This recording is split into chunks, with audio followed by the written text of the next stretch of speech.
I'm sorry, everybody. Hey, Jim Cummings here. Can I tell you, you are watching Geeks with Issues. And I've got no issue with that. See how I work that in there? A professional. Stay dangerous. Cause there's a geek in your face and the geek's got issues. Geeks.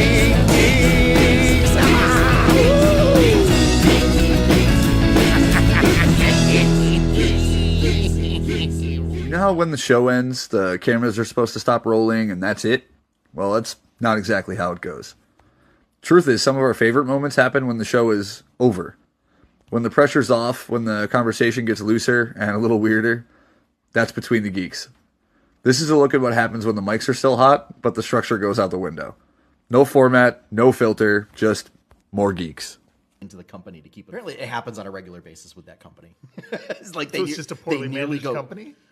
No, I think it's just like they pour so much money into the making of it, It's and labor then of like love. it takes because they hand draw all Yeah. of their art assets. Wow. So yeah, it's all like hand animated. Yeah. So it just takes forever to make those games. And do they make their money back They do make their money back. and then go into debt again? Yeah, whenever they decide to make the Wow. one, yeah. Yeah. But they also refuse to release on PC. so Okay. so yeah, That is one of the most artsy things I have ever heard. There- Like, Yeah. And I know there are other things. Like, Mine was going to be a capture card and streaming software. yeah. Because I distinctly remember in middle school, like getting into wanting to have video game music available, just like to play on like an iPod or an MP3 player or whatever, and like the best I could do was to try and record it while playing a game using like, do you guys remember that like tape deck recorder from like Home Alone 2? Okay. Was like that was the best I had, was Yeah. trying to record, like hold it Yeah. up to Yeah. the TV speaker and recording it from that, and it sounded terrible because it recorded all the background. Like, we don't necessarily think of it as being technology, but like toothbrushes when we were kids were just flat pieces of plastic with a bunch of bristles all the same length. Toothbrushes don't really look like that anymore, No. unless you get like a really cheap one. Like Yeah. they're contoured, they're angled, they've got Yes. different lengths of bristles to like help Yeah. you clean your teeth better and get in there at different angles that they didn't used to before. And like that's something that we don't necessarily think of it as technology, but a toothbrush is technology, and it's 100%. and it's changed so much in just like the last like 20, 30 years. Like there's other things that have like disappeared, like film canisters. You don't see that anymore. They used to be like everywhere, and you'd use them for like, keeping quarters in or keeping, matches in when you're going camping so they don't get wet. And like, so like there are other things. Like I was wondering, like when I found out that like they don't like ship oil in like metal drums anymore. It's all like plastic drums. It's like, but what are homeless people in an alley gonna light on? I think like Douglas Adams said something that like everything that existed before you were like 10 or 15 is just the way things have always been. Everything that came out between like that age and the age of like 30 or 40 is like new and exciting, and anything that comes out after that is just newfangled stuff that you don't really like or care about. And so like as we enter that sort of like era where it's like, oh, the stuff that's coming out now is like, I don't want that. Whereas the kids are like, oh, this is amazing. And then, but like 50 years from now, like, what are people going to think of AI? And just, like, it's The reason we don't have a great point was, I'm sure, 50 years from now, it'll be like, oh, a RAM chip. Yeah. Oh, I haven't seen these in 100 years. yeah. My phone is now a quantum computer. I can, do whatever. It's just a solid piece of glass, and it tells me what to. Or it's a thin filament in my eye that's connected to the net. I wanted to say VR, but the first time I tried VR was at like a state fair when I was 10 years old. So I was like, that's been around for and we still much have my VR, that. but And it's not Virtual really- Boy. Yeah. Oh, let's talk about the re-release of the Virtual Boy. Oh It my was gosh. My other D&D group, we did not have D&D a couple weeks ago. And so we did a gaming night instead. Yeah. One of them brought the remake of the Virtual Boy. But And I was trying I to don't- explain it to some of the other members of the group. And it's like, it's bad VR. Yeah. And I think the way I described it was, it's the future Seizure. of gaming circa 1993. Yeah. But I think the thing about VR is, yes, it's been around for a while, but it was in a pretty sorry state. And even today, it's not really something that we can take for granted as just being a thing that works. It's not really there yet. So I remember when Phasmophobia first came out, it was like it released VR capable, and that led to some hilarious moments where it just spectacularly failed. Yeah, that was that like ghost hunting one, right? Yeah. Yeah. Yeah, it would do things where, like, particularly if you were watching. So, like, if you were in a game with, and you like weren't doing VR, but other people were, and watching them interact with the environment was like horrifying. Yeah, because they're just like floating hands in a face or something trying to interact. It was with more stuff, that just the bodies would contort. polygons clipping through things. And... It would contort in like borderline demonic ways. Yeah, that's scarier than the So actual it was ghost. like, oh no, there's the ghost. Like they would just completely fold over on themselves. Yeah, Like if you went to look down. So there's some VR applications that are getting better, but it's not ubiquitous. It's not something we can take for granted yet. Yeah. I think they realize that it's expensive to like have one of those pads that you move around on. It probably breaks a bunch. I don't know. yeah. Yeah, it's just I'm curious to see how they're going to break out of that, or how they would do it, because essentially, like, Body I've movement never sensors the true VR won't, like, something where you're like, oh gosh, I'm in a virtual world isn't going to happen until you can, do something like one of the neurochips or something where it kind of takes. One of the things that I've seen that Disney's been working on, those omnidirectional floor things, and then you can kind of just wrap yourself in a dome of just the OLED or something. Okay. And you can walk and you can move around, and it looks like, I've seen videos where things like that are starting to happen. It's not a complete like 360, it's not a complete sphere around. I think That's what they use for Mandalorian, right? Yeah. I forget what they call it, but they're in the screen, and those, what do they call them? Those movie sets For filming. Yeah.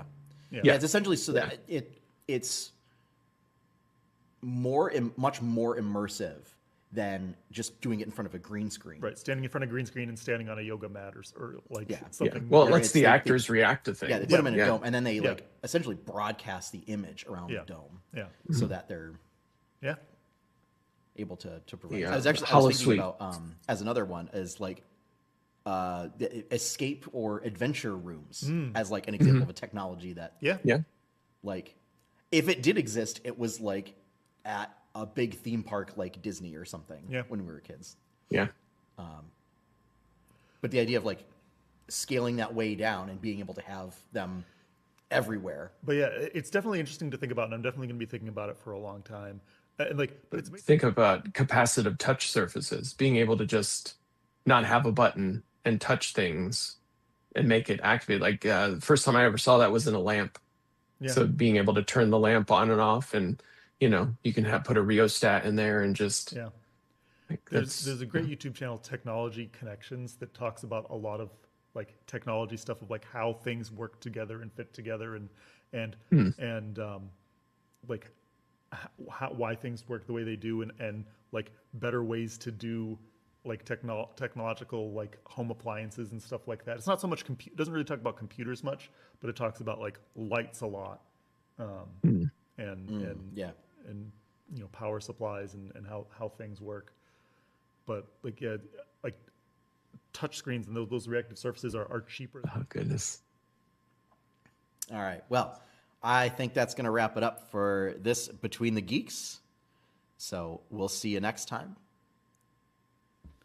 Bye, everyone. Stay classy. This is Between the Geeks. I'm Trevor. Yeah. Hello. And I'm Sean. Hey, Trevor. Ogre, you had started talking about something at the end of the last episode. So yeah, the one of the pieces that always made Legos, like the idea of Legos, in my opinion, was the parody aspect of it. I love the idea of just like, how could I put this? When we watch something like a Lego movie or something like that, it's more acceptable because when you see Batman punch, someone from a different completely different genre in the face because it's Batman, it's more acceptable. It's just I don't know. I've always enjoyed the Lego movies just because they're so, you know, Well, they're and just I mean, absurd. along with that, like all of the Lego video games. It feels less offensive, I guess is a way of saying it with Lego.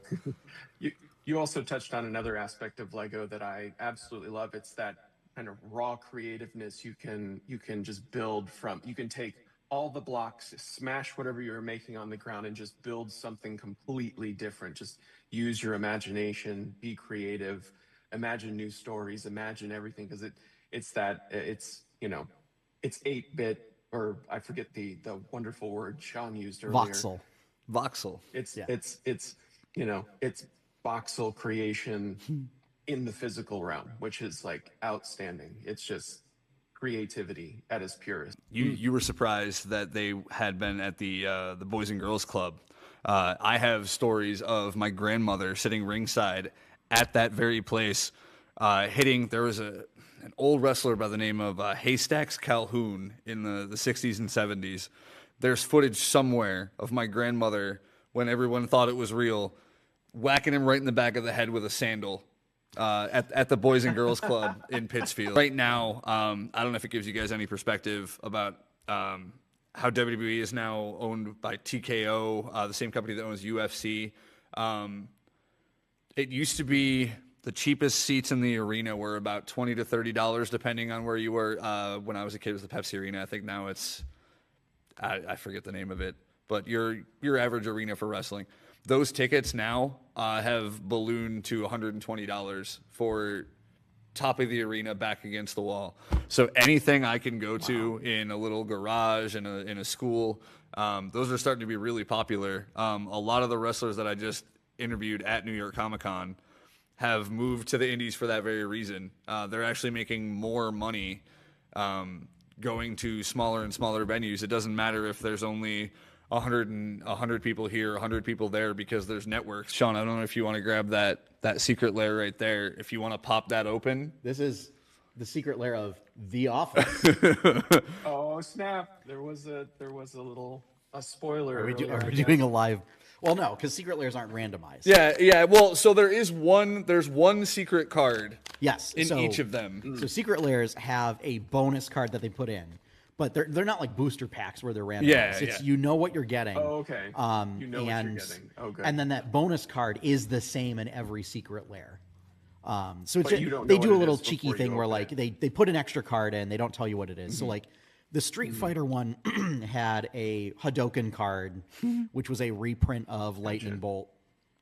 But they didn't put that in the list of official cards that they did. That was just like an extra one. All Dwight. Yeah, so this actually is the Oh, they're all Dwight's Dwight. Destiny Dwight's Destiny traditional foil edition set. We get a little quote on the inside when we open it here. I am not a hero. I am a mere defender of the office. And let's see what we get on the inside here.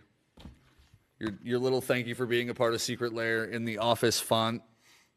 That's pretty cool. Let's see the cards. Oh, I don't want to open these. All right, let's see. So I will say they used to put them in little boxes that you would get like a protective box. Yeah, that it came in. there's not much in the way of anything now. Yeah. It's just the regular plastic wrap. I'm trying not to smudge anything here. The foil does look pretty cool though on these. So we have Dwight Schrute, Hey King. I don't know if anyone can see this. I could get right up to the camera with it, I suppose. I don't want to wreck anything here. Boom. Watch out. Oh no. Let's knock a microphone down. Okay.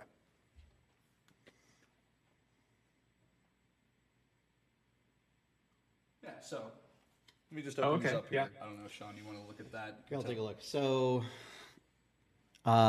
this is a reprint of Heliod Sun Crowned from the Theros set. That's pretty decent. So Dwight's weapon stash is our next card. Now, are these cards just reskinned existing Magic Yes. cards, or are Yeah. they all? Yeah, they so are? typically Okay, for secret okay. lairs, they will do. There's only been a couple where they did like actually new cards. It was very controversial. So typically what they do is they are like reskins of existing cards. So Dwight's Weapon Stash is Steel Shaper's Gift, which is a tutor for an equipment card. So we have Swords to Plowshares. Exile target creature. Controller gains life equal to its power. Probably very familiar text for anyone who's played. Yeah, so that one isn't even a reskin. It's just alternate art. Yeah. Let's see. So we have our two-sided card. Of course, if you're familiar with The Office, you know about Recyclops. So we have Recyclops Eco-Friendly on one side. And that's going to transform into Recyclops Nature's Vengeance. Of course, if you know the story of Recyclops, he eventually goes from the face to the heel, or the good guy to the bad guy. And this is Garrick Relentless and Garrick Accursed. He's a Golgari commander, or a Golgari planeswalker. Wow, we got a 6/6. It's Reaper King, but Dwight O'Lantern. So that's fantastic. Legendary artifact creature. Other scarecrow creatures you control get +1/+1 whenever another scarecrow you control enters. Destroy target permanent. I really like the flavor text. This year I decided to really get into the spirit of Halloween. So one thing to note is secret lairs are pretty much the only place we get flavor text nowadays. Flavor text has become increasingly rare on Magic cards, which is sad because even what should be uncomplicated cards now have like a paragraph worth of abilities and keywords and things on them. So it's really nice to see cards that go back to having flavor text on them. It used to be a standard in at least the house rules when we played Magic. Reading flavor text was a must, especially for certain cards. A lot of people would hear the flavor text of a card and get upset before the card. They were angry because these unique cards featured, it was either The Walking Dead or Stranger Things. It might have been The Walking Dead. So there weren't any in-universe versions of those cards. Okay. And so you had these unique cards that had some decent effects on them that had no in-universe equivalent to them. Whichever one didn't come first, they then did it again. I think it was they did Walking Dead first, and then they did Stranger Things. It was Stranger Things because everybody was already upset over Walking Dead. They said, well, wait, we pledge that at some point we're going to make in-universe versions of these cards. Which they did, ironically, with Stranger Things, Times Be Your Commander. And people were just like, I don't, like, no. And it's not even, and, like, it wasn't art done like this. Mm-hmm. It was, like, very close to, like, a photographic-like style from the show. So it just, like, the art was very different than what Magic typically does, and things like that.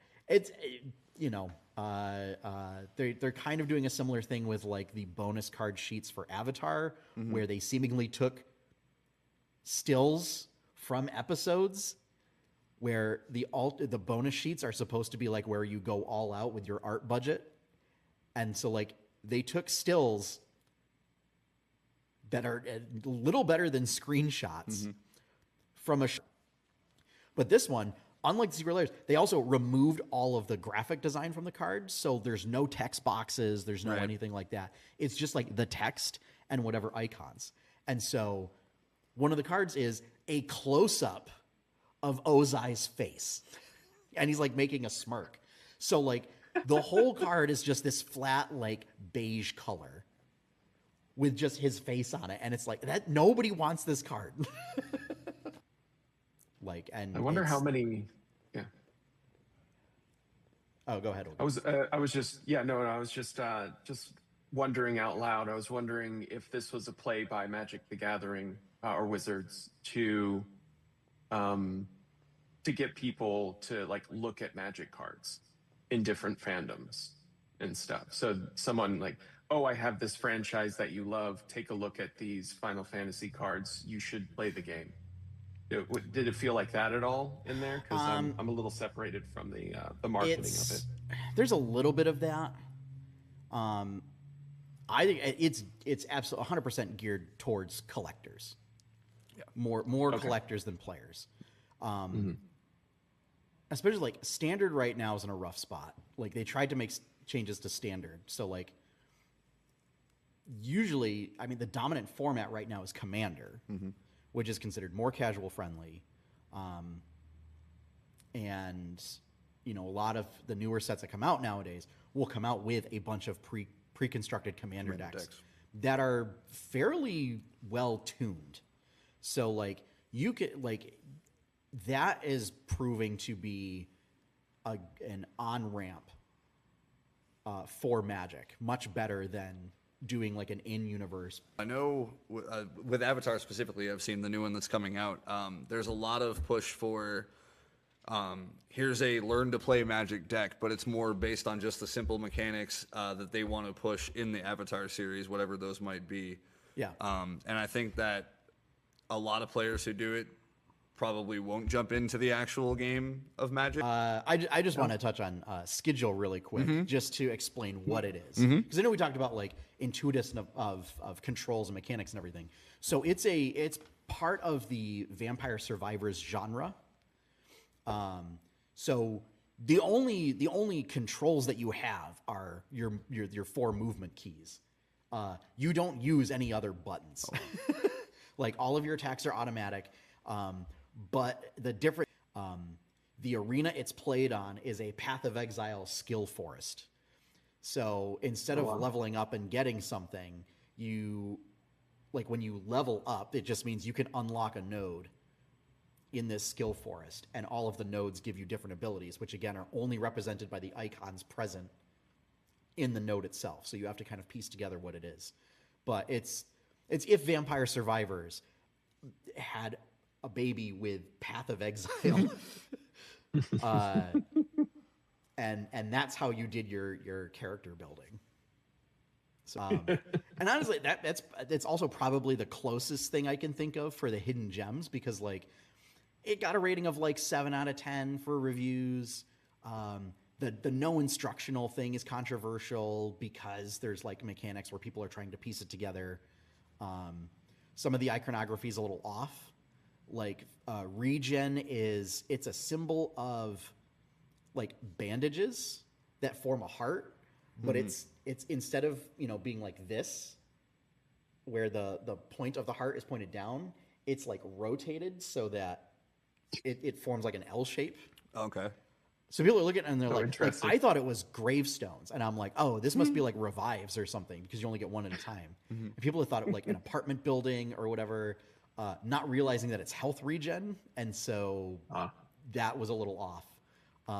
So bad design. Yeah. Something very simple can mess a lot of things up like that. Yeah, especially like they could have just made it a pink heart, and like that would have been much better. But this is, and I'm just going to throw it out there because it's also like $3. Go ahead. This is why AI is never going to replace it, because you still have to make a decision on good design. And AI can't make that decision. Yes. On good design, it can only be directed to do what you want. So good design, we're gonna have gravestone hearts the rest of our lives if AI takes over design. It's gonna be terrible. Agreed. But yeah, I kept thinking for the hidden gems, I just kept thinking of like all these great indie games that I found for like under $10. But they turn out to be super popular. So like that's not really what the intent of your question was. I'm like, I don't think anybody considers Stardew Valley a hidden gem. It might be. It might be. It's like one of the biggest indie games of all time. It sold like 20. Yeah. No, I still haven't played it, but I hear good things. And was your intention going into Stardew Valley like this is going to be boring? No. When you first started it? No. Okay. No, it was Harvest Moon, but better? Sure, sign me up. I've heard it's a lot of people's unwind game. Yes. Let's get home and let's just unwind. Like, I saw that on a stream, and that was my introduction to it, and I was like, I gotta play this game. That sounds like it would be entertaining. $5. Worth the money. And comes with, like, a bunch of DLC. and then the other DLC packs, which basically like are games in and of themselves, are like $3 to $5. That's awesome. They've also done a bunch of crossover, tie it back into crossovers. So they've got a Contra, Castlevania,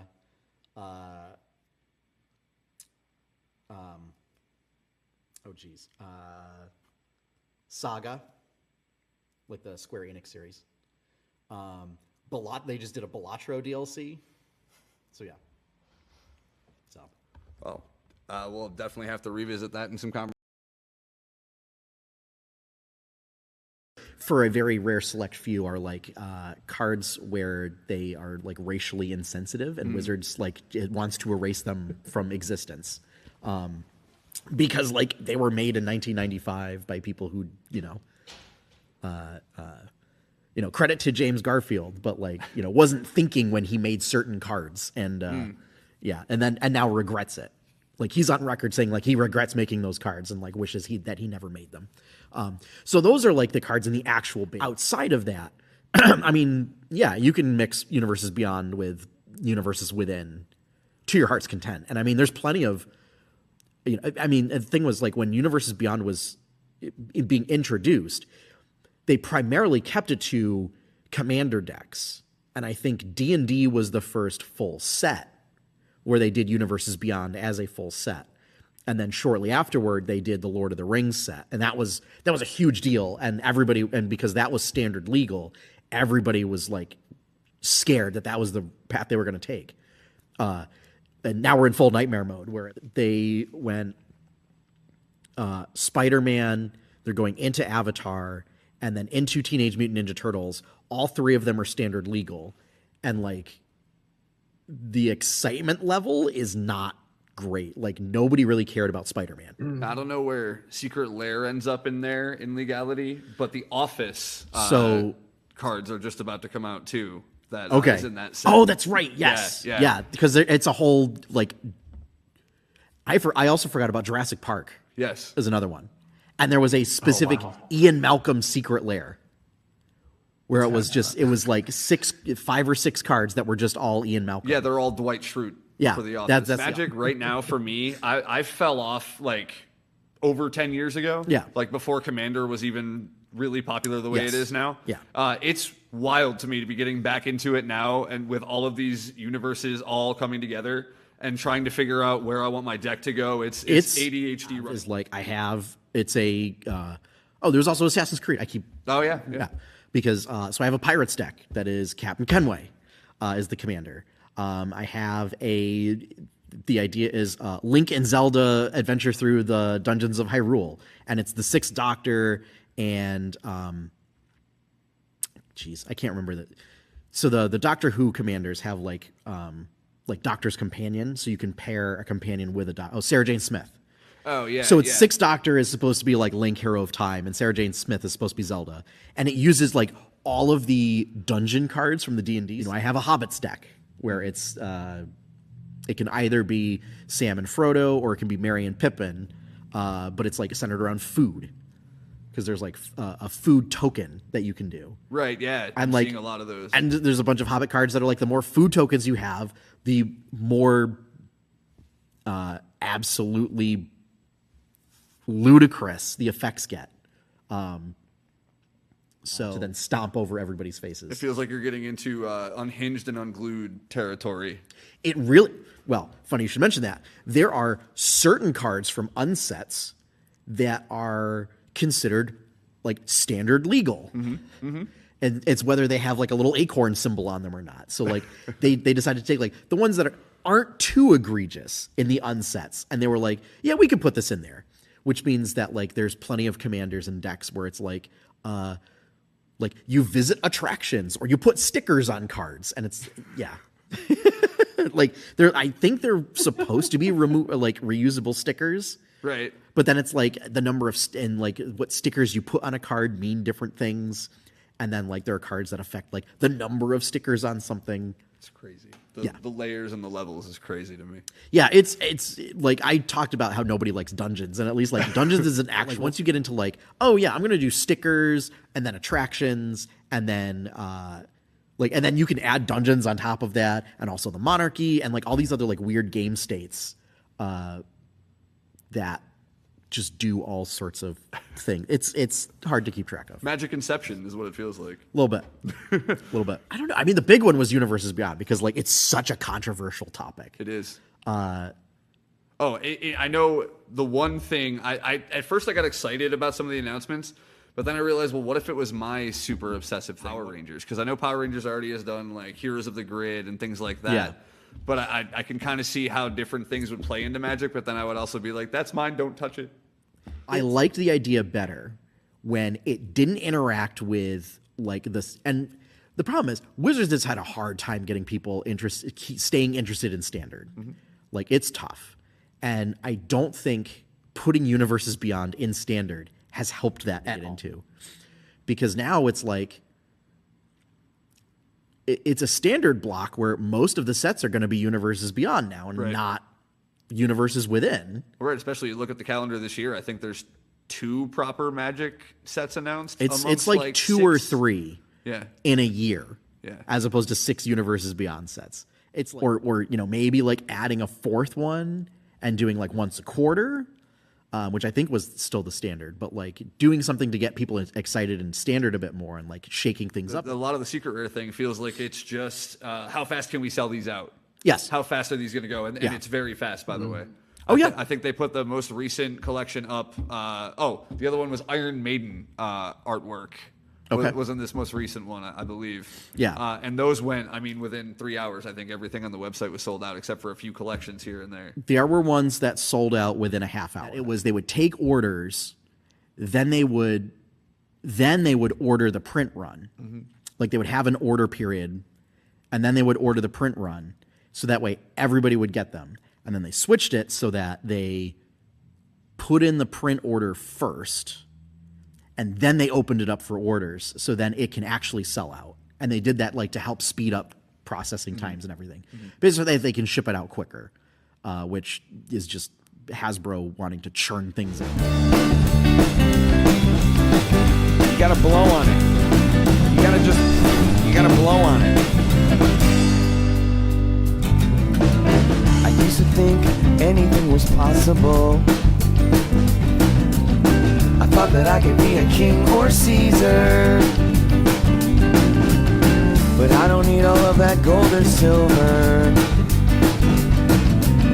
That's how I know that I'm a true believer. Some people wanna climb the corporate ladder, TPS reports, politics and schemes. Thanks to my chainsaw, my cubicle is firewood. Now I'm living in a basement of dreams.